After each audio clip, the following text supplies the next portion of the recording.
साथियों नमस्कार, मैं विवेक मिश्रा पत्रकार। आज मैं आप लोगों के सामने भ्रष्टाचार के मुद्दे पर बात करने आया हूँ। भ्रष्टाचार की जड़ें हमारे आसपास इतनी मजबूती से फैल चुकी हैं कि इनको खत्म करना आसान नहीं है, इसके उजागर करना आसान नहीं है। और जो लोगों ने, आप लोग देख रहे होंगे, जिन लोगों ने भ्रष्टाचार के मुद्दे को उजागर करने का प्रयास किया, उन्हें तरह तरह की साजिशों में फंसाया गया, उन्हें तरह तरह के कूटरचित तरीक़ों से फंसाया गया। या तो उन पर झूठे मुकदमे लगवाए जा रहे हैं या झूठी कार्रवाइयाँ करवाई जा रही हैं। यहाँ तक कि कुछ सफ़ेदपोश और कुछ हमारे भ्रष्ट नेता, कुछ सफ़ेदपोश और भ्रष्ट नेता और कुछ भ्रष्ट कर्मचारी अधिकारी ही उनको फंसा रहे हैं, क्योंकि उनकी दुकानें बंद हो रही हैं, उनकी मोटी रकम की लेने की दुकानें बंद हो रही हैं, वो आज लूट नहीं कर पा रहे हैं। उस तरीके से भ्रष्टाचार आज हर सरकारी कार्यालय में इतनी मजबूती से फैल चुका है, जिसके बारे में सोचना तो दूर, हम लोग कल्पना भी नहीं कर सकते कि भ्रष्टाचार इतनी मजबूती से जल फैला चुका है।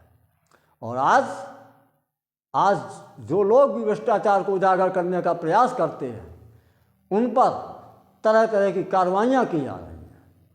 और ये किसी एक राज्य की बात नहीं है, पूरे देश की बात है। क्या इसीलिए हमारे शहीदों ने, हमारे देश के उन नौजवानों ने हंसते हंसते जान दे दी? शहीद भगत सिंह जैसे लोगों ने फांसी पर लटक कर जान दे दी। चंद्रशेखर आज़ाद जी जैसे लोगों ने गोली खा ली, स्वयं गोली खा ली, और उनके परिवारों ने तरह तरह की प्रताड़ना झेली। इसीलिए देश आज़ाद हुआ। अंग्रेज तो चले गए हमारे देश से, लेकिन ये हमारे ही देश के कुछ लोग आज भी आम आदमी को आज़ाद नहीं मानते, उन्हें गुलाम बनाए हुए हैं। और जब तक ये भ्रष्टाचार पूर्ण रूप से खत्म नहीं हो जाता, आज़ादी हमें पूर्ण रूप से मिली हुई मैं नहीं मानता। हालांकि हमारे इस वक्तव्य से बहुत लोग नाराज होंगे, बहुत लोगों को दिक्कत होगी, लेकिन क्या करूं, मजबूर हूं। अब नहीं देखा जाता, सहन नहीं होता। आज जो राजनीतिक पार्टियां आ रही हैं और उनका मुहिम मुद्दा भ्रष्टाचार ही होता है, जब वो आती हैं कि भ्रष्टाचार को मिटाएंगे, भ्रष्टाचार को मिटाएंगे, लेकिन जैसे ही वो सत्ता पा लेती हैं, उनके दो चार सांसद और विधायक बन जाते हैं। चाहे वो बुरा मत मानिएगा अगर किसी आप राजनीतिक दल में हैं तो, दो चार सांसद और विधायक बनते ही वो स्वयं भ्रष्टाचार में इतने लिप्त हो जाते हैं कि फिर वो भ्रष्टाचार की बात नहीं करते वो भ्रष्टाचार की बात। वो स्वयं भ्रष्टाचार करते हैं, वो स्वयं लूटते हैं, आम आदमी को स्वयं घसूटते हैं। आप सोचिए जब कोई एक सरकारी कार्यालय ऐसा नहीं बचा कि जहाँ पर मोटी मोटी बड़े बड़े भ्रष्टाचार उजागर ना होते हों। कितने स्कैम उजागर हो चुके हमारे यहाँ। सोचिए कितनों को सजा हुई है अभी तक, अंतर आएगा नहीं। भ्रष्टाचार के बारे में, भ्रष्टाचार की बात कौन करे, क्यों करे? आज हर कोई चाहता है भ्रष्टाचार खत्म हो, लेकिन जैसे ही सत्ता में पहुंचता है या उसके पास कुछ सत्ता आती है, वो कुर्सी पर पहुंचता है, चाहे वो सफ़ेदपोश नेता हो या हमारे अधिकारी, तुरंत भ्रष्टाचार खेलने लगते हैं।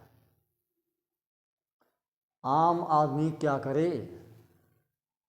आपने तो अपनी मोटे मोटे बड़े बड़ी हवेलियां बना ली, महंगी महंगी गाड़ियां खरीद ली, स्विस बैंक में पैसा रख लिया, भारत की बैंक में भी नहीं, स्विस बैंक में।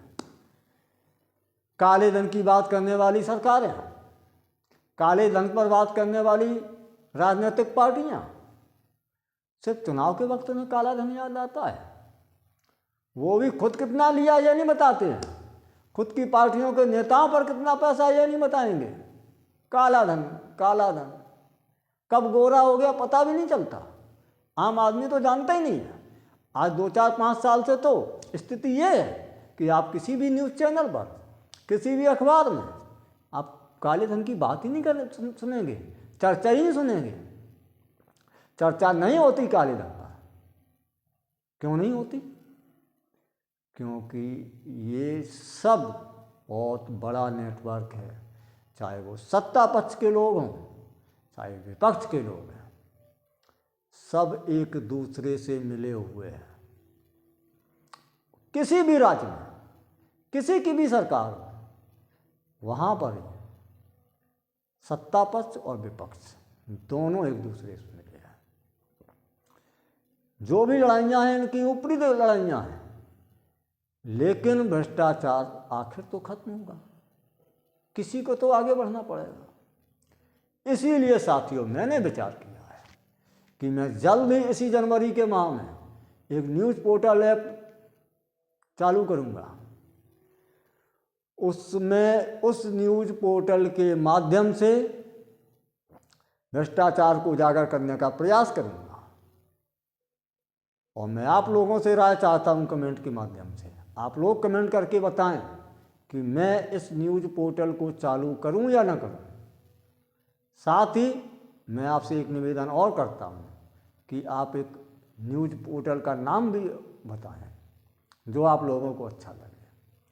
इतना ही नहीं, मैं आपसे एक और निवेदन करना चाहता हूं कि जो लोग हमारे इस मुहिम में साथ चलना चाहते हैं वो अपना नाम, अपना मोबाइल नंबर, अगर वो पत्रकारिता के माध्यम से हमारा सहयोग करना चाहते हैं या ना पत्रकारिता करना चाहें तो वो अपना उस एरिया में जहाँ भी स्कैम हुआ उसका वीडियो किसी भी तरीके से हमारे मोबाइल नंबर 8273-3842-4821 8273-384821 या हमारे इसी यूट्यूब चैनल पर भेजें। साथियों मुझे पता है जैसे ही मैं इस कदम को आगे बढ़ाऊंगा मेरे खिलाफ भी बहुत सारी साजिशें होंगी, क्योंकि कुछ सफेदपोश नेता और अधिकारी और कमीशनखोर लोग जिनको कमीशन मिल रहा है उन्हें हमारा ये कृत्य, हमारा ये काम बिल्कुल अच्छा नहीं लगेगा। लेकिन मैं आपके भरोसे और विश्वास के साथ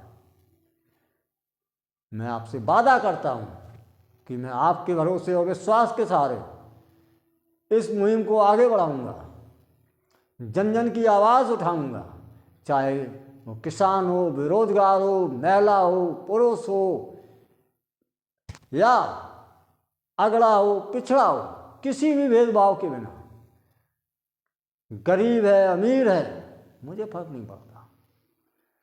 मैं हर आम आदमी की आवाज़ बनने का प्रयास करूंगा, सिर्फ आपके भरोसे और विश्वास के सहारे।